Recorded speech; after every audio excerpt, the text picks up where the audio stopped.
Welcome back to Protein Tech's podcast, where we dive into the stories, science, and humanity behind research and healthcare. Today's episode is a very special one. We're looking at head and neck cancer from two incredibly powerful perspectives. Firstly, we're joined by Professor Ali Khurram, a MaxVax consultant pathologist with a rich career background spanning from dentistry to histology to increasing the use of AI in the clinical setting. We're also honoured to welcome Chris Curtis, a head and neck cancer survivor who's here to share his personal journey from diagnosis to recovery and to establishing the Swallows Head and Neck Cancer Support Group. Whether you're in the medical field, a patient, or simply someone curious about the human body and spirit, you're going to want to hear this. So, Ali, you wear many hats when it comes to the head and neck cancer community and the roles that you currently perform. So you're a professor and dean at the School of Dentistry at the University of Sheffield. You're a MaxVax consultant pathologist, and you're also a trustee for the Swallows Head and Neck Cancer Support Group. Maybe in your own words, can you describe what head and neck cancer is, and in your pathologist role, what do you actually do? Sure. Thanks a lot. I do wear many hats, but the one that I wear with most pride is my role with the Swallows. And one reason that we are working together is, of course, head and neck cancer. And that basically means cancer that involves any part of the head and neck. And although in terms of size, it's perhaps not the biggest part of the body, but the types of cancers that you get in the head and neck are the most difficult to treat and are also quite diverse. And a lot of that can be related to whether you smoke or you have alcohol, could be genetic factors, age, a lot of factors that can actually cause those cancers. Most of these are not very obvious, so they might be inside your mouth or your throat or your nose, which means by the time they're actually seen or cause a problem, it might be quite late. And that is one of the biggest issues with head and neck cancer, late detection, because if we can pick them up earlier, then the prognosis or survival is much better. So my role basically involves looking at any biopsies or cancers that are removed from head and neck patients. We provide quite a big service to a broad range, which is involving South Yorkshire and North Derbyshire, and that includes pre-cancer and cancer cases. So, for example, someone who's had a bit of their tongue removed or jaw, any lymph nodes that are removed from the neck. So we get 3 or 4 of those cases every week. And our job is to look at that and try and describe that, to try and picture that inside a patient so we can orientate ourselves. And then we can feed back to the surgeon and the patient in terms of where the cancer was and what it looks like. Then we paint it to make sure that we remember where those different boundaries of the cancer were. So when I look at it under the microscope, I can identify if I'm seeing a certain color that this is at the anterior aspect or the posterior aspect. And then we make slices through it, sort of like salami slicing, if you like, but in a way that looks at the margins of where the surgeons have made the cuts, and where we feel like it's going to be important for the patient in terms of identifying the information that's going to guide the future treatment. And once that is done, then it goes to the lab, then we get slides for all those pieces of tissue that were sampled. You can get anything from up to 50 to 60 to 200 slides for one patient. Wow. And it can take hours and hours of time of a team of about 8-10 people feeding into that analysis of that case. And once the slides come, then you actually have to individually analyze each one of those slides, do measurements, identify any features, try and predict the behavior of the cancer, and write it in the form of a report that is understandable by the surgeon, but also feeds back to the MDT. And the MDT is where the treatment decisions and discussions are held with regards to the patient and what's the best follow-on treatment for them. Mm-hmm. So how did you originally get into this field of work? I know that you started as a dentist, but how did it get to where it is now? I would say it was more by accident than by design. Doing dentistry, I realized that I wasn't very keen on dentistry and I was never going to be a great dentist. That's not the reason I became a pathologist, but I wanted to do something a bit different. I felt like this wasn't my calling.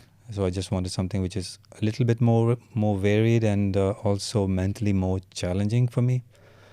And for that reason, I decided to do a master's in pathology, and I really enjoyed it. And I felt like this is something I can do. So it was either going to be surgery or this. But then looking around and realizing how few pathologists are there in this area, I just thought I should definitely explore this. And then I decided to do my PhD in the same area, got even more interested, and that helped me make my mind up that this is definitely an area I want to work in as a diagnostic pathologist, because you're almost like an unsung hero. You're playing such a big role in a cancer patient's journey without them realizing. But the role is so important and so significant, but also research-wise, it gives you a lot of ideas. Just looking at those pieces of tissue from each patient and realizing how every patient is different. But there must be a reason for it, and how can you actually try to do something about it which can help patients in the future. So yeah, multiple reasons. I just felt like dentistry felt a little bit boring to me, and I won't do very good at like running a shop or selling things. Yeah. And dentistry felt like that to me. Fair enough. So you do a lot of patient work with the tumour resections and everything like that. I think also as well you have a big role in research. Could you maybe describe what sort of research you work on? Yeah, sure. So, I mean, a few different pathways, but the last 6-7 years, I would say, we predominantly worked in the area of digital pathology and computational pathology, which means that when the slides of the tissue comes from the patient, we digitize it. You can scan it using these really high quality scanners, which gives you an image, and on that image you can apply things like artificial intelligence and computer vision models. But you can also do very precise measurements of every single cell, things that are not possible with the human eye. So as a pathologist, when we're looking at tissue or cancer down the microscope, we'll have a look at it and we'll try to focus on the area of interest and sort of give a subjective assessment of what we think is going on. But I think using these computational tools now, you can quantify things, come up with scores that can actually help patients, and you can use that for stratification in terms of which patients are high risk, which are low risk, which treatments might be more useful for a certain group of patients. So that's an area that's been of interest lately. But we've got other projects going on in the lab as well, which are looking at more like wet lab based biomarkers, looking at genome sequencing and trying to identify those geographical differences between, for example, patients in the UK to other parts of the world. I originally come from Pakistan, and head and neck cancer is the most common cancer in males there. And one of the projects is looking at how cancers there and patients there might be different to patients in the UK and America. So yeah, a few different things going on, but the digital or computational aspect is sort of a common theme to most of them. Yeah, amazing. You mentioned there about Pakistan and how head and neck cancer in men is actually the most common. In the UK, that's not the case, right? And head and neck cancer is, in terms of the awareness of it, quite low. Is there a reason why that might be in terms of geographically? I mean, awareness even in Pakistan is not great, to be honest, despite it being so common. And the reasons for it are, I would say, slightly different. I mean, there is a cultural difference as well. People don't like talking about their medical issues in that society. They'll only go to a doctor when they definitely have to. And there's a little bit of that in the UK as well. But we have seen, because some of the recent work we did, which was looking at inequalities or socioeconomic status across the UK and looking at head and neck cancer, is that the more deprived the area is, the worse the survival is. And the biggest cause of that is that patients are coming forward a bit late. So the cancers are being picked up late and also being treated late. And there's also some sort of a mental barrier and also a language barrier in terms of those patients not knowing about it, not being aware about it. In all my life here in the UK, I've never seen an ad on awareness or head and neck cancer on the TV or media anywhere else. But you do hear about some of the other cancers. But there's been a little bit of a blame game as well. I feel like there's sometimes cancers that can be caused by things like smoking and alcohol. Maybe sometimes people feel like they don't deserve as much attention as some of the others. For example, breast cancer gets a lot more attention. And I understand, because it's the most common cancer, but the treatments for it have so significantly improved over the last few decades. Then I feel like now it's a time to shift to other cancers that are more difficult to treat. And head and neck cancer is definitely among one of those which is rising the most rapidly. And also it's got the worst survival other than pancreatic cancer. Once you get diagnosed, then it's not good. The 5-year survival is pretty bleak. Mm-hmm. Maybe that's a good point to bring Chris into the conversation then. So Chris, you are a head and neck cancer survivor. Maybe you could tell us a little bit about where your journey began. So yeah, my journey began on Friday the 13th of all days, because it's Friday the 13th today at 11:30, and as we're filming now, we're 5 minutes away from 11:30. So a bit ironic, really, that I'm talking about my journey today. But mine started with a little lump on the side of the neck, and I was at the dentist a week before that, and he didn't do an oral screening like they're supposed to, and he missed my sign of oral cancer. And then Sharon, my wife, decided that I should go and see the GP because it was getting bigger and bigger, the lump on my side of my neck. So men don't like going to the doctors. Women tend to go to doctors more than men do. So she made the appointment. I went along. And luckily enough for me, I was seen by a locum doctor. So he had to ask me more questions and just assume my health issues. And when I told him about the lump, he just said to me, well, what I'm going to do is I'm going to refer you on a 2-week pathway, which means you'll be seen and diagnosed within 2 weeks. But don't worry, because I'm not saying it is cancer, but that's the way I'm going to get you seen urgently. And literally I'd walked 300 yards down the road to my house and my mobile went, and it was the hospital asking me to come in. So I went in on that Friday. They done a biopsy, which I now know would have been Ali's equivalent in our area. I thought it was just going to a machine because a machine does the biopsies, because patients never hear about pathologists or what happens to that. But then obviously I got called back on the Thursday. Excuse me, I got called back on the Thursday, and I remember the phone call. I was at work, and the lady said, it's Joanne from the hospital. Mr. Nigan wants to see you tomorrow at 11 o'clock. And I said, well, I've got appointments. There's no way I can just drop everything and come. She said, you don't understand what I'm saying. You're coming tomorrow. So me and Sharon went along. Sharon saying to me, don't worry, it'll be something of nothing, trying to reassure me. And I had no idea about head and neck cancer. I've never heard of it before. So I went along and I got sat down in a chair, and he just said, you've got stage 4 cancer, base of the tongue, which was, from that moment onwards, I went into meltdown. I literally shut off. I can't remember a thing. But we went into another room to be seen by the nurse to calm us down and tell us what was going to happen. I remember going home, but I actually ended up at my brother's house, and we talked about everything, but I can't remember that, but Sharon reminds me. And then on the Tuesday, I went back to the hospital to be told I was going to have radiotherapy for 6 weeks every day. I'd have a neck dissection. The tumour was at the base of the tongue, and it was stage 4. If the radiotherapy doesn't work and the chemo doesn't work, then they'd have to split my face open and I'd lose majority of my tongue. So they're hoping that the radiotherapy would work. So yeah, I had 6 weeks radiotherapy every day, Monday to Friday. They give you Saturday and Sunday off. First week, no problems. Second week, I woke up on the Tuesday and thought I'd been hit by a bus. And the radiotherapy had really kicked in because I was on maximum rays, which is maximum radiotherapy they can give you in 6 different places of the neck. And my neck was burning and flaking off. It had just gone black and was flaking off. Inside was all going blistery and breaking off inside, so I was bringing all this horrible stuff up.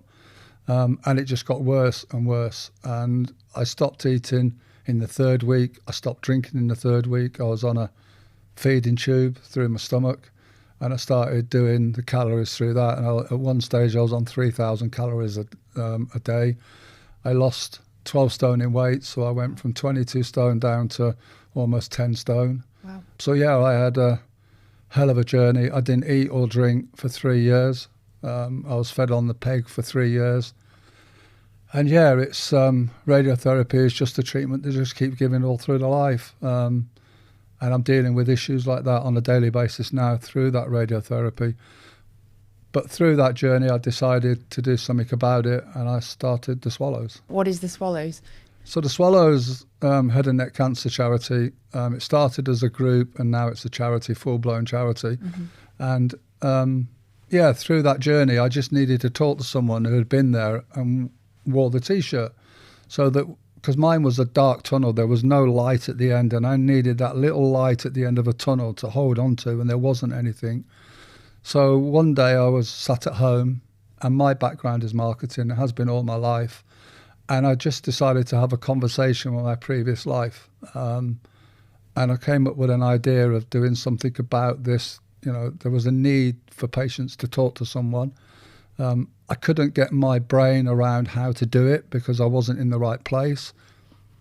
And I know it sounds stupid, but my previous life did know how to do that. Yeah. So literally one day there was 2 of us on a settee talking about how to sort my problem out. And between us, I even talk like there's 2 now, but between us, we came up with the word swallows because I was struggling to swallow at that time. So why not call it the swallows? The swallows is the bird of hope. We then started looking around at colours because it needed a brand, and being in marketing, I knew a brand was important. I also knew that I'd seen lots of photocopy stuff, and as a man in business, it wasn't appetising to go along to those things. So I knew the brand had to be strong, I knew the brand had to be there, and I knew I needed a colour. So I looked around, breast had pink, prostate had black, there was lots of different colours, but head and neck cancer had nothing. So I created burgundy and cream. And I'm quite proud now, to this day now, if you look at any head and neck cancer, it's burgundy and cream. Yeah. So I'm very proud of that. Not that I, want to take full responsibility for it, but I did have that major impact on it. I then created the swallows, and then we had to decide what the swallows was all about. And at the time, I wanted patients to have access to support and awareness at the point they needed it, when they needed it, and how they needed it. 24 hours a day, 7 days a week. That was the mission statement 13 years ago. And if I roll forward now, then that's what we do. We offer support at the point someone needs it, when they need it, how they need it, 24 hours a day, 7 days a week. And it's just you and your wife at the moment? There is only me and the wife. We've got lots of volunteers, like Ali and various other volunteers. In 2017, our late Queen honoured us with the Queen's Award for volunteer work in head and neck, which was quite a surreal day because me and Sharon went to the Buckingham Palace to get our award, and we were surrounded by massive big charities and all these superstars, and there was just me and Sharon walking around as if, and it was so surreal that we were at Buckingham, and that was virtually 6 years from the day I got diagnosed. So it was a very special day to get awarded by the Queen. We didn't really want to take that award because we don't do it for awards. We do it because we needed. But my brother, who's got an MBE, told me to do it because it would help the charity going forward. To this day now, me and my brother joke that if I get offered an MBE, I'm going to refuse it because I want an OBE better than him. But I'm not got either yet, so we'll have to see what happens on that. But yeah, we're very proud of what me and Sharon do. So we do what we do. I wake up every morning and say to myself, I'm glad to be on this earth today, and I'm going to do the best I can. And before I go to sleep, the last thing I do is look in the mirror and say, have I done the best I can today? And as long as I have, I go to sleep. If I haven't, then I'll go back on my computer and try and do something. But once I go to sleep, if I'm lucky enough to wake up the next day, it all starts again. I think that's an amazing message to send out. And obviously you, having been through cancer yourself, understand the patient story and understand how important it is to have a community around you who obviously understand what you're going through day to day. What support do the Swallows offer to patients? So the biggest thing that we offer is our 24/7 support line. So we have a 24/7 support line that Sharon answers every call, 24 hours a day, 7 days a week, even if we're on holiday. One story was my daughter was getting married and Sharon was walking her down the aisle, and 20 minutes before we were supposed to walk her down the aisle, we took a phone call, and Sharon delayed the wedding because that phone call is the most important. And we dealt with that phone call, then the wedding continued. So if it's a caregiver, Sharon speaks to them. If it's a patient, I speak to them. And it's not an answer phone service. We literally answer that 24 hours a day, 7 days a week. Yeah. And I have walked off a stage before now when a patient's needed me. So when I do my talks, if a patient rings me, I will stop the talk and take that call, because to that patient, it's the most important call that they've made in their journey. So we have to take it. We'd never give that line out to anybody else because it's a big responsibility. We offer a 24/7 text service for laryngectomy patients. I'm lucky that I've got 3 very, very good laryngectomy patients that have dedicated themselves to answer those texts 24/7. We send out support boxes every month, which has a box of all different products for side effects and lots of literature. That normally gets a referral from a hospital, and then that starts the journey with the patient with the swallows. Those boxes will cost us £3.60 a box to send out, and we do about 400 a month at the moment. So we do that. We have regular monthly meetings every second Wednesday or every second Thursday of the month. So I do the online meeting, and that's an international meeting. We can have anywhere between 50 and 100 people on that meeting every second Wednesday in the evening from 7 o'clock till about 8:30, 9 o'clock if I can shut them up. But they're from all over the world, and they're all just sharing stories and help and advice. And then we have our face-to-face meetings in different towns that people can go to a face-to-face meeting. So we have our meetings, and we have lots of literature to help drive awareness and support. So yeah, I think we virtually cover my first ambition and my mission statement, which is offering support at the point they need it, when they need it, how they need it. We work with virtually every hospital now in the UK that deal with head and neck cancer. We have 212 hospitals in Spain that we deal with. We have 6 in America, 2 in Australia, 2 in New Zealand. Wow. And they all refer patients to us to help support and move things forward. We've now converted a lot of our material into Chinese, into Urdu.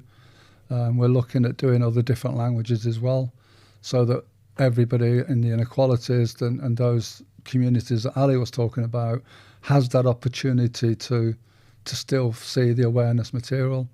We use a lot of film and podcasts to get our message over, because our young community now don't really read. They like to see it and do podcasts and read and watch podcasts and watch films. So we try and obviously offer that support, which is a bit hard for a 66-year-old man. I'm learning new skills every day. It's, like I say, I was in marketing, but my days in marketing was all printed material. Yeah. And how do you get printed material out to the public? So we still do that, but we're trying to go into 2025, which is using AI and all the other skills that are out there at the moment. So yeah, you do a lot. we do a lot. So, and then we have our conference every year, which is our annual conference. So I was going to talk to you about that and also bring Ali back in. So you work with a lot of hospitals, UK and also worldwide. How important is it to work with healthcare professionals such as Ali being a trustee? Oh, Ali's incredible. I met Ali first, which I suddenly realised that what pathology was, and I was blown away. And if anybody wants to know in the patient world or caregiver world what pathology is, you need to speak to Ali, because he brings it right down to our level. He's a very, very clever guy. He's incredible. He's very enthusiastic about the subject. But they are the unsung heroes of our cancer journey. And I'm always trying to drive that awareness. And with Ali's help, we're trying to do that, because I think patients need to know what Ali and his colleagues do within our journey. The consultant gets all the glory, because I assumed he'd made the decision. What I didn't realise is a step before that who guides that decision. So, yeah, health professionals are very important, because they're the ones dealing with patients on a day-to-day basis. Yeah. But it's a two-way thing. The health professionals like working with us, because we offer a service that the NHS can't afford. But then we have to deliver that service. Mm-hmm. In other cancers, if I was working in breast, I'd be funded by the NHS. In head and neck, you don't get funding. So, it's always my bugbear that maybe I got the wrong cancer, or maybe I got the right cancer, because I can drive this awareness. I'm not a religious guy, but if there's someone up there, maybe he's keeping me down here because I've got a gob on me and I can try and make a difference. That's the only reason I can say it, because I'm in a cancer and I had a hell of a journey. But maybe I needed to understand that journey, and that's why I got given that journey. Yeah, absolutely. So I could understand all the issues, and I'm still dealing with it to this day. But because I've been there and wore that T-shirt, I'm that light at the end of a tunnel. And as long as I am capable of doing it, I will always do it. It's not work to me. Like I say, I work day by day by day, and I try and do the best I can in that day. Amazing.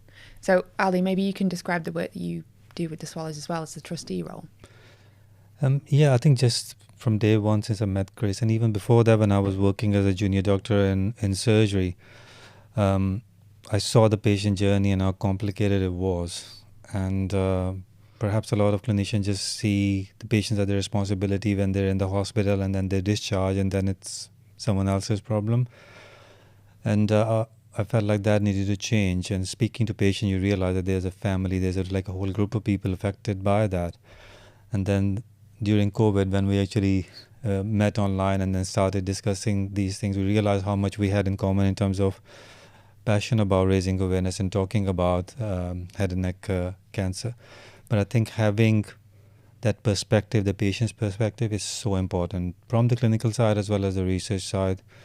In a specialty like pathology, which is not patient-facing, it's very easy to get detached. Think of it as a specimen or a number rather than as a person. And that's something I'm always keen to remind people, that there is a person, there's a family behind this, and whatever we do will have implications, and it's got to be dealt with the same sensitivity as you would in a face-to-face patient communication. But research-wise as well, it just feeds in really well, because first, being a patron of the Swallows and now trustee, you realize the issues and challenges, but you also, going to those caregiver meetings and patient meetings and conferences, realize what things are important for the patients. And a lot of the research in this world, particularly in head and neck, is being driven by people who want to do what they want to do as researchers, not what's important for the patient. And I think that is another thing which I've learned more and more working with the Swallows.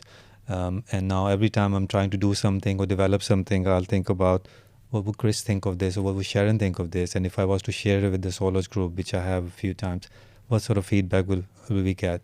It's got to be done at a level which is understandable to them as well, but they can see the benefit. But equally, am I missing something that is more important than what I think, because I'm only seeing it from one point of view? I think we spoke recently about a salivary gland trial that's working at the moment. So like you said, researchers potentially are looking at the research because they're interested in a specific molecule, specific protein, but not necessarily the patient experience and how the disease, the condition is actually affecting their day-to-day life. Chris, maybe you could talk about the salivary gland study that we were talking about earlier. I think researchers tend to do not the easy side, but what Ali talks about is all the normal stuff that is long-term, that realistically to a patient's journey is not going to make a big difference. And I think research to the general public out there, because they see Cancer Research UK, is normally 90% breast, but it's so far down the line, to them it's not really going to affect them today. So when I heard about the salivary gland trial and the research that was going on around that, I heard it through a contact in America, and I was very interested and very excited to try and get involved in it, because it was actually going to make a difference to today's patient's journey. So that trial is looking at 90% or 99% of patients with head and neck cancer, if they have radiotherapy and chemo, will come out with something called dry mouth, which literally means that it's like you eating 6 cream crackers all day long and literally can't get any saliva in your mouth. Saliva in your mouth is a natural bacteria, so it helps protect your teeth and your gums. It helps protect all your mouth, your oral care. It does many things, the saliva. It's not just about eating. But the biggest thing it does, it triggers your brain also to be hungry. It triggers your brain to enjoy the food you're seeing. So if you see a nice plate of food on the table and you like it, your salivary glands will then start working, which then injects the brain to start working. We don't get any of that as head and neck patients. So this trial is a very simple trial. They inject it 3 times, the salivary glands in 3 times, and whatever they're injecting it with triggers the brain for the salivary glands to start working again. Wow. So this trial is only open for patients that are 3 years plus treatment. They have to be outside treatment for 3 years. But if you're 3 years plus, you can go on this trial. If you're selected, then they would inject some is placebo drugs, which obviously means it's not the real drug, and the others will be on the drug.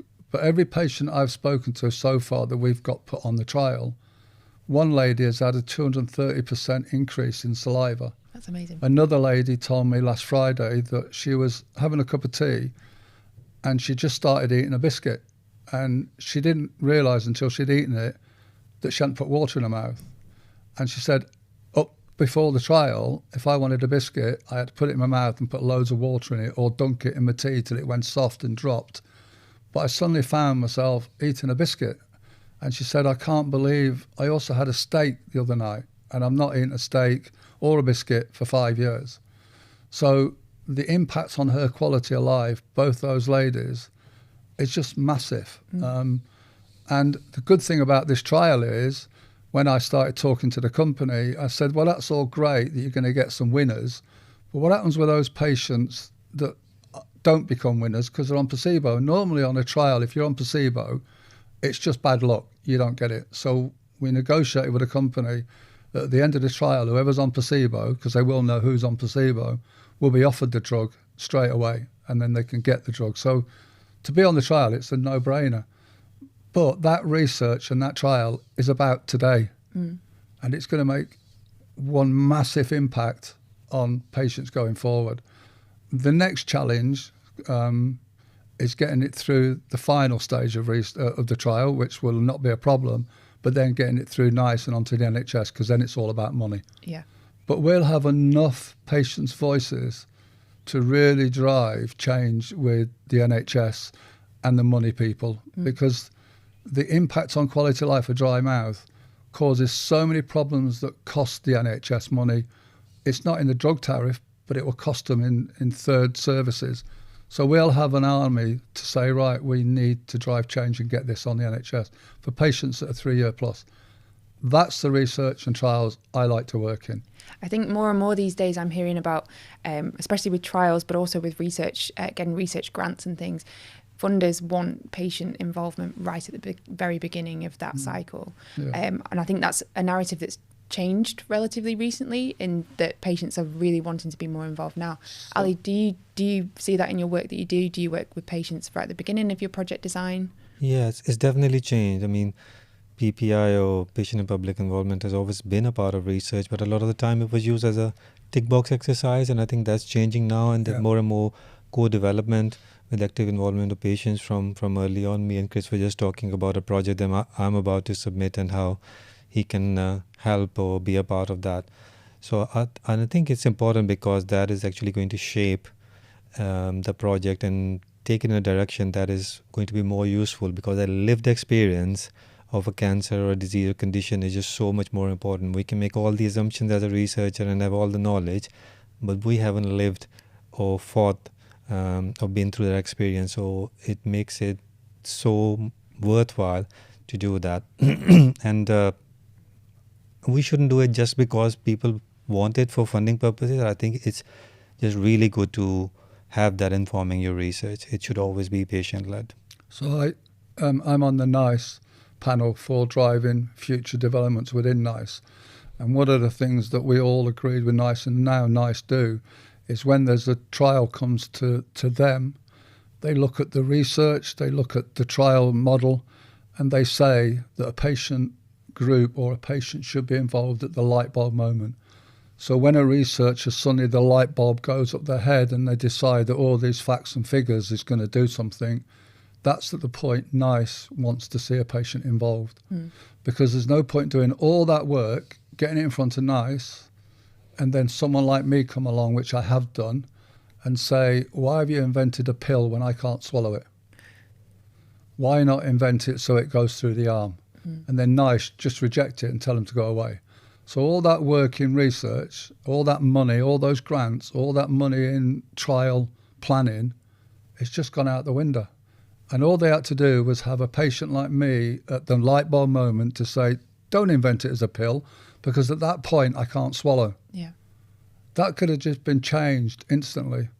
But they didn't do it. They, like Ali said, they had patient input, but it was a tick box exercise. I know my disease better than any consultant or any researcher. I had to live through 3 years of hell and now 13 years of dealing with post-cancer treatment. So who's better to talk about where you should spend all your money and all your brains? And if you understood my journey, and I've mapped out my journey on an Excel spreadsheet, you could literally pick one area in that spreadsheet and say, right, I'm going to use all that skill. I'm going to make a difference in that area. Then grants are going to be easier. Then, You're going to get patient input easier. You're going to get it eventually through NICE easier.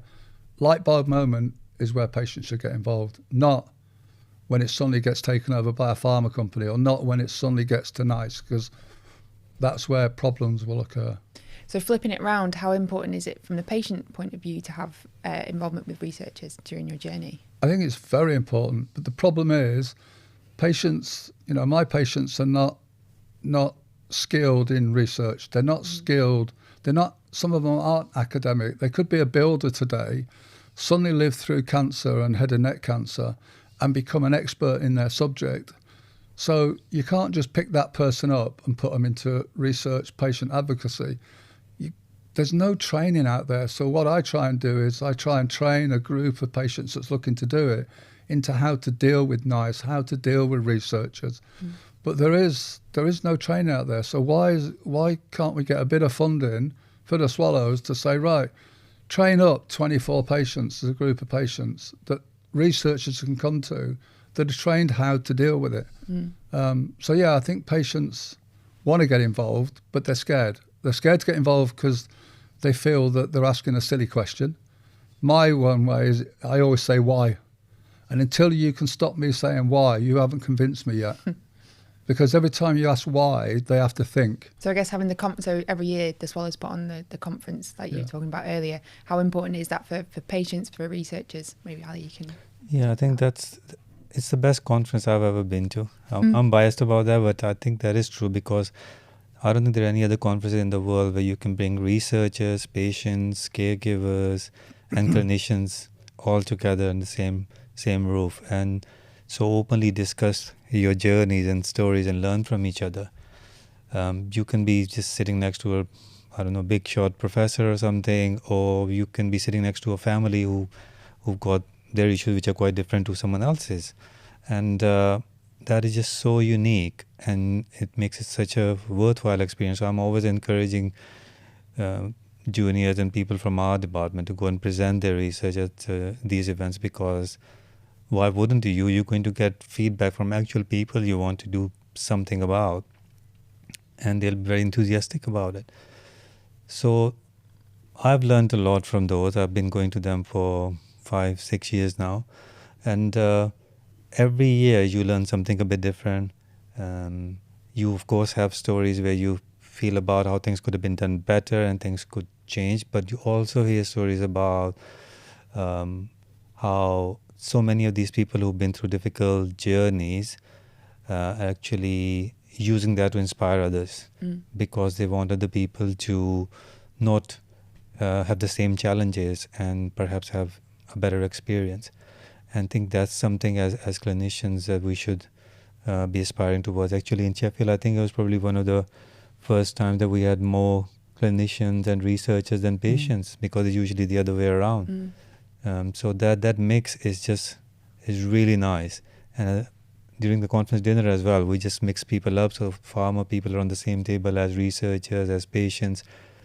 So there's like real diversity, and you can just bounce off ideas and challenges of each other. And I think it's absolutely brilliant. Yeah, one of the things that we try and do is most conferences will give you a delegate badge with your name on and what you do. We don't do that. We just put your name on it, because that means that you've got to open a conversation. So if you're sat by someone, you naturally got to ask the conversation, and the conversation flows. If you walk around the exhibition hall, they don't know whether they're talking to a researcher, a patient, or a health professional, or a professor, or whoever. So they've got to engage. So they're not making that pre-assumption, oh, he's a professor, I can't talk to him. So Ali could be sat by, like Ali said, a patient, and they would just have a conversation. And I think that's the special mix that we try and do, and rightly so. Alice, last year we had 90% were health professionals, and when I say health professionals, I'm talking around the world. So we had them from India, we had them from Australia, New Zealand, Belgium, Spain, from all around the world, as well as the UK. That just shows that the quality of what we deliver. We had 32 speakers last year over 2 days. And we have a big exhibition hall where we bring all the people together. And the response we get from everybody is, it's just like being in a family. Yeah. You know, we had a very successful person in the media the year before last, who his cancer had come back, and his agent said, don't announce it because she would deal with it. And he was a star. But actually, when he was on stage, he announced it to the room that his cancer had come back. So when he came off stage, I said, you do realise you're going to get ribbed and really told off by your agent? He said, I don't care. I was in amongst a family, and you don't lie to family. Yeah. And he opened up. And that's the atmosphere we try and get within the conference. It's like any other, you'd never go to another conference like it. Laughter is the best medicine, and we try and drive that throughout the conference. Mm-hmm. But we treat everybody as a family. If you're in head and neck, you should be at that conference, whether you're a researcher, a health professional, a patient, caregiver, because you will be joining a family. So just on the topic of obviously head and neck, like we said before, it's not really spoken about cancer. Maybe just for the listeners, what are the symptoms that you should be actually looking for? So I've got I can't remember them all, but I will get my list out and just explain to you what they are. And we do create a lot of awareness material around this. So if any listeners want our material, they've only got to email us and we'll send this material to you. So one of them is a persistent sore throat. So any of these are 4 weeks or more. Persistent sore throat, foul breath is another sign of it. Hoarseness or voice changes. That's a hard one because normally you and your family won't realise there's a change. But if you'd seen someone 5 weeks ago and then suddenly when you speak to them 5 weeks later, they say, is your voice all right? Because you're changing your voice, then that's a sign. Mm-hmm. Swelling of the throat, mine was a lump. It could be swelling, it could be anything. Persistent earache or constant pain. But more realistically, only one ear, not 2 ears. Because 2 ears, it could be something else. But if it's just in one ear, it could be a sign of a tumour. Lumps and bumps or mass without pain, anywhere around the neck area. White or red patches in the mouth. You can literally just look in the mirror. And again, we've got material how to show you what to look for, white or red patches, or soreness around the mouth that's not going away, or an ulcer that is constant in the mouth that just, whatever you do, it's not going anywhere. Again, you could get your dentist to check that rather than wait for a GP surgery. You're more likely to get a dentist appointment quicker than you maybe get a GP. And then persistent nasal obstruction or congestion. But any of those signs, when you ring up your GP or your dentist, don't say I've just got persistent sore throat, because then you'll have to wait 3-4 weeks. Yeah. When you look at my diagnosis, I was told I was a week away from being inoperable. My tumour was growing that fast that if I hadn't got to see him that week, I would have ended up in A&E presenting that I was choking.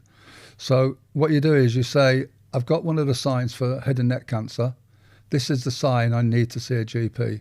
You will be fast-tracked very quickly if you use those words. Mm-hmm. Whereas if you just rang up and said, I've got a bit of an earache, well, why are you ringing us for an earache? But if you say it's one of the signs for head and neck cancer, the receptionist goes into a different mode. Mm-hmm. So I do think sometimes the public, or everybody, even health professionals, but is literally to tell them that you think it's a cancer sign. No different than if you had a lump in the breast, you'd say, I've got a lump in the breast. Mm. You wouldn't just say, I've got a sore breast. You'd say, I've got a lump in the breast. Why not the same for head and neck? Receptionists then go into different mode. You'll be triaged, you'll be seen possibly the same day if they feel it, and then within 2 weeks, I have to say the NHS around the world is recognised as the best for their two-week referral plan. Mm-hmm. That doesn't mean you're going to have cancer, but it means someone's going to check it. And the good news is it's not cancer, we're just going to deal with it some locally. The worst scenario is you've got cancer, but thanks for getting in touch because you've been diagnosed early. Mm. So it's any of those signs really that within 2 weeks, within 4 weeks, but please make sure you use, I think I've got a sign for head and neck cancer. Yeah, really good advice. And that's health professionals, researchers, the general public, anybody out there. And I know that Ali talked about, males in Pakistan being more. In the UK, 90% of our patients are males. Right. So, when I got diagnosed, the age was about 55 to 60.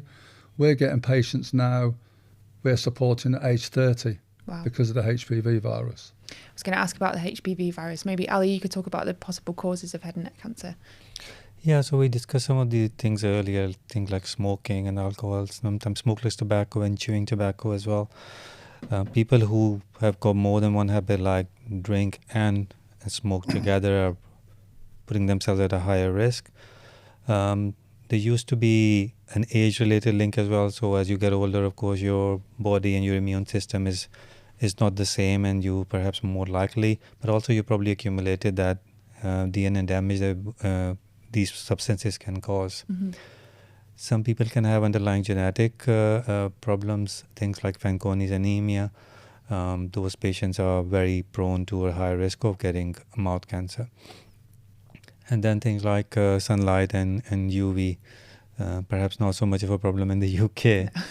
But if you got an outdoor job, then it's important to wear a hat and sunblock, because lip is, of course, part of the head and neck, or any skin cancers as well. You can still get those.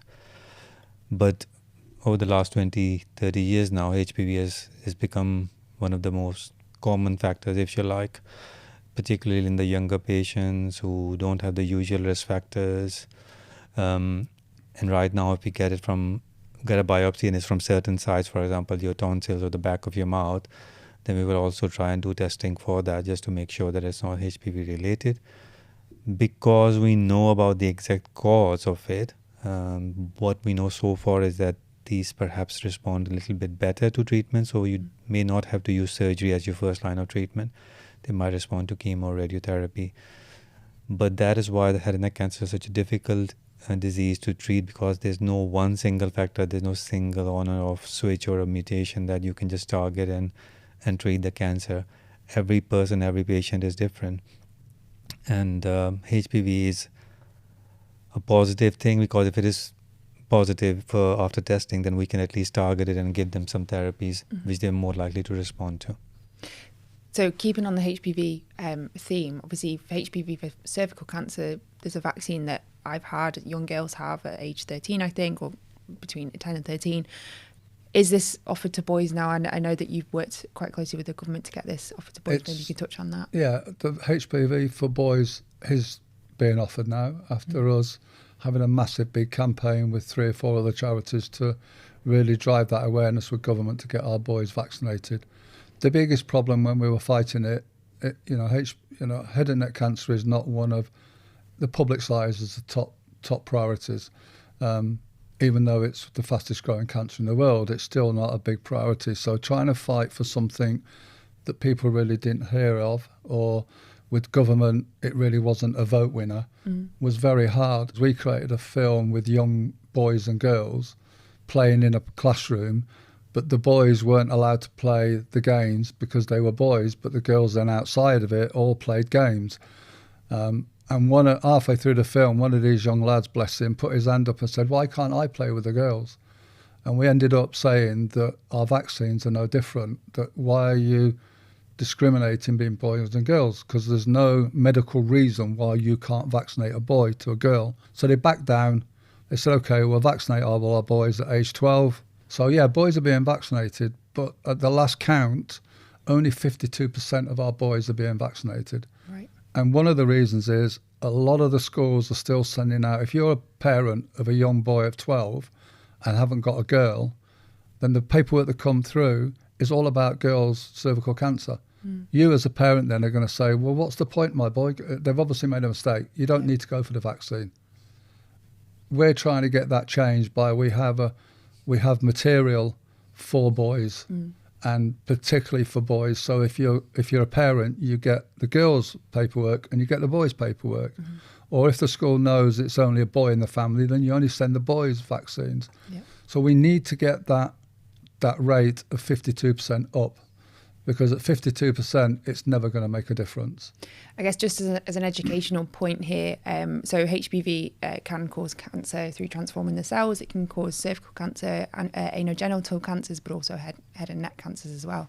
So I guess this platform, again, just using the podcast just to educate people about the potential risks of HPV is something that we can do sort of in this moment now. Yeah, so, it's a virus at the end of the day, so it's airborne as well.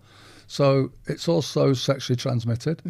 It can be transferred just by touching. So if you've had abnormal cells when you've had a smear test and suddenly you touch someone's mouth, then you could be passing those over. But also, and Ali will maybe confirm this, but it could happen in your 20s and lay dormant for 10, 15, 20 years and not come out to an older age. When I was going through it, I didn't realise at the time, and Sharon's admitted to it since, that when I ate something or drank from a glass, it always went in the dishwasher. It never got washed by hand. Whereas if the kids suddenly done something, it got washed by hand. Sharon was scared stiff of whatever I touched or used would pass that on to either the kids or her. And you live with that with the HPV. There is so much lack of awareness that it's a constant battle. But there's only so much we can do as a charity and the other charities because funding is zero. So we have to try and create all this drive to protect our boys. If you're going to buy a birthday present for a grandson, then make sure they get injected. And if they're too late, they're 13, pay for the injection. It's the best present you'll ever give them. Because in the future, they may not get head and neck cancer. So we have to drive that awareness. There's potentially a stigma about HPV, and especially you mentioned sexually transmitted. Just to, I think I'm correct with this, 90% of sexually active people will probably have had HPV at some point in their life. And you can get it, but it doesn't necessarily always cause cancer. Most people can get rid of it. But obviously, if it's persistent, if you're getting infected by it all the time, then that is the point at which cancer risk is increased. But again, it is this just talking about it and making sure that it's not taboo. It's part of life. You know, you touch the surface, you're going to get bacteria from that surface. You have sex with someone, you might get HPV from someone. That's absolutely, it's normal, but it is just a risk factor that you should consider when, like you said, even your wife, obviously, you know, washing stuff, there's a fear around it because we haven't talked about it. Yeah, you're right. You know, the talking about it stops it. But also in universities, when I've done talks in the university, you know, they can still get vaccinated. Sometimes the horse is already bolted, but at the end of the day, a vaccine is better than having nothing. But it's just about getting our boys vaccinated instead of just... Our girls are up to, I think, 86%, which still isn't enough. Since COVID, that went down to 40% of girls over COVID. So there is building back up again now. But while our girls aren't getting vaccinated, our boys are at even bigger risk through HPV. You know, if you get warts on your feet, that's normally HPV, but our immune system fights it and they go. I used to have warts. That's all HPV, I believe, but your immune system fights it off. But then there's something happens with the trigger when the cells meet. Somehow it then turns into cancer. And I think research into that would be phenomenal because that's going to affect today's patient and tomorrow's patient. But yeah, HPV is one of our big battles all the time because if I can get one boy vaccinated that wasn't going to be vaccinated at age 12, I know possibly I've saved that person's life. Coming to you, Ali, in terms of the HPV, obviously we're talking about the vaccines. Would screening be something that is going to be offered in the future to boys? Is there a point to screening if you can get rid of it yourself? That's a good question. I mean, there have been a few attempts at screening for head and neck cancer, and none of them have been very successful. But there is some evidence to suggest that opportunistic screening or screening in a high-risk population can have benefits. So, for example, at a certain age when we think the people are active or sexually active, perhaps there is something we can do. Similarly for mouth cancer as well, people who are like smoking and drinking, etc., high risk, can we actually try and capture those patients a bit earlier on a routine visit to a GP or a dentist? There's a project going on in Sheffield right now in which one of the researchers is looking at joining lung cancer and head and neck cancer to people who are smoking and have got lung cancer coming in for appointments or these sort of touch-based type appointments. Is that a point where we can try and intercept some of these patients as well? So I think there is room or potential to actually do that. With HPV, it's a bit difficult because it won't automatically or immediately manifest as a cancer. So you may not see anything in the screening process, but that doesn't mean they may not get anything a few years down the line because it can just lay dormant for a bit and then show up later on. And the patients don't have the usual risk factors, so it becomes a little bit difficult. But in the future, I don't see any reason if we can just have point of care testing for COVID and just get a result in 2 minutes, I don't see why there can't be a similar test where you can just do your tonsils, which we were doing even for COVID, and basically just run it on a little tube which gives you a result and gives you an indication of whether you might have it or not. And I feel like things are heading that way and will eventually head that way. But right now it's about awareness and people knowing that this can be one of the reasons and is one of the important reasons and perhaps the biggest cause of the recent growth in the younger population. So what I would like to say is we done a screening in a health professional conference last year in London, and it was all health professionals and only health professionals. So over 2 days we screened over 300 health professionals. We referred 30 for possible head and neck cancer, and 2 of them went straight to 2-week referral. And one of them, she actually had a lump on the side of her neck, and it ended up being stage 4 cancer. Wow. But she knew, she worked in head and neck cancer department, but she was scared to ask the questions because she knew what she was going to be told. So what we do is when we do our screenings, we look for those signs and we do it. It takes literally 60 seconds to do an oral screening with those signs and inspecting the neck and the throat and the tongue. So I think, and next year, in the season next year, we've already agreed with certain football teams to do screening at football clubs on their home games. Brian Robson is a big supporter of us, and we're hoping to do United. We're certainly going to be doing Blackpool Football Club and Preston, and we're just going to stay there and do a screening throughout before the game, at half time and afterwards, and we'll just screen everyone that goes through.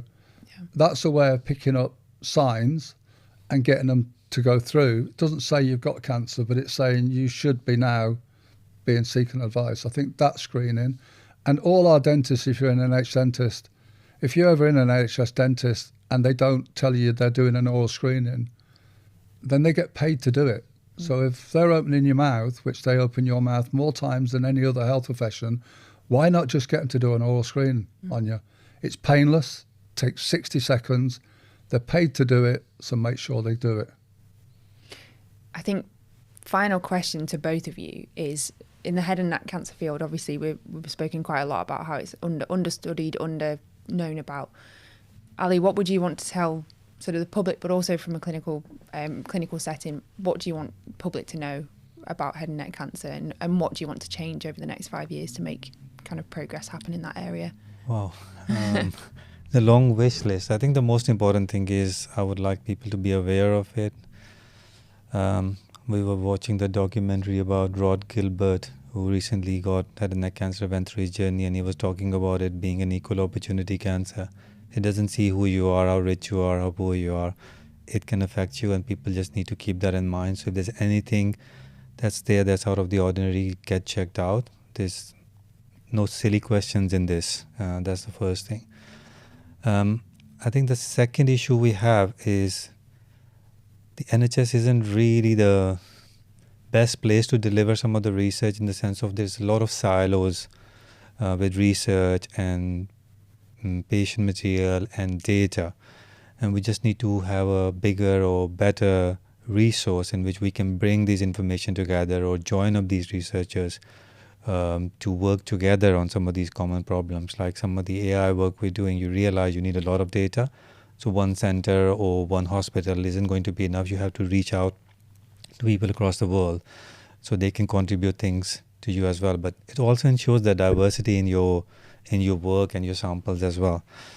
So yeah, I would say raising awareness of it, not just for the public but also for the funders, highlighting that the quality of life of the patient or the morbidity of the patients after they've had this cancer or treatment is much worse. It's not like people can hide their face away. Speech is affected, diet is affected, everything is being affected, and there's like huge psychosocial implications as well. And we need to highlight that, and that's why it's quite important to have that spotlight on head and neck cancer. The survival itself is a problem, but generally the quality of life after treatment is a problem, and that's one thing that the Swallows and the conference keep on saying, that survival without quality of life there's no point in it, because you're not really surviving if you're not enjoying life. So when you get a 70-year-old man ring me up on the 24/7 and said my cancer's cured, but I wish I'd have died. You know, the quality of life to him was more important than killing the cancer. Yeah. So I think, you know, quality of life shouldn't be, you know, two little words. It should be taken into account on all research. Is it going to have an impact on quality of life? Also, you know, like Ali said, this is treatment. It's brutal for when you go through it.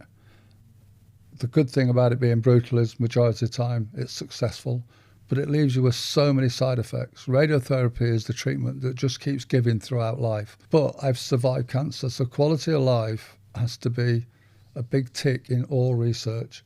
And don't, like a bit like having patient input, don't just have them for a tick box. Have quality of life, but you can only understand quality of life if you understand the patient's journey. And if you're going to work in improving quality of life, then that means you're going to improve the NHS budget long term. So they're not going to have to spend money like they do with me for now these other two procedures, dealing with my fibrosis, dealing with my jaw. So if you can stop that happening, then it's easy to get funding and prove concept and prove a business model, because that's all research is a business model to finally get funding.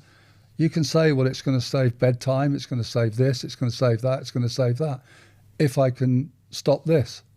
So for me, and I'm not an accountant, surely you would want to do your receipts to do that. But not only that, that person, that 1% different to that patient's journey is 100% difference to that patient, because that patient will never know you've done it, but he or she will never know the side effects that you've just stopped. Yeah. But to that patient, it's 100% difference, yet you've only had 1% input into that journey. Where else can you get that satisfaction? I don't care what anyone says, you can't get paid enough money to know that you've made a difference to someone's life. Yeah. And that would be my message to all researchers. Understand the patient's journey. Even if you're just going to do research on blood cells, why not understand the disease that where them blood cells are going to end up in? Because you might just change your attitude to what you're going to do. And the only way you're going to do that is to get patients involved and understand the journey. And that's where I think young research, and that's why we're launching our Young Researchers Award, because we really want to drive young researchers to think about head and neck and the patient journey. And we're launching that at the conference this year, and we think that'll be a great success. So, you know, we're trying to drive that awareness around young researchers really understanding the patient's journey and then driving their research to make a difference in quality of life. I think that's amazing. The work that both of you are doing is fantastic in the head and neck cancer space, and hopefully to any of our listeners, if they want to get in touch with either of you, I hope that they do. I want to thank you so much for joining me today. It's been such a fantastic session, and I hope that the awareness and success rate of head and neck cancer support improves exponentially in the next few years. Thank you for the time. And if anyone wants to know about swallows, they just go on the website and search for the Swallows Head and Neck Cancer, and they'll find the website, and it's fully integrated there with everything that we do. Perfect.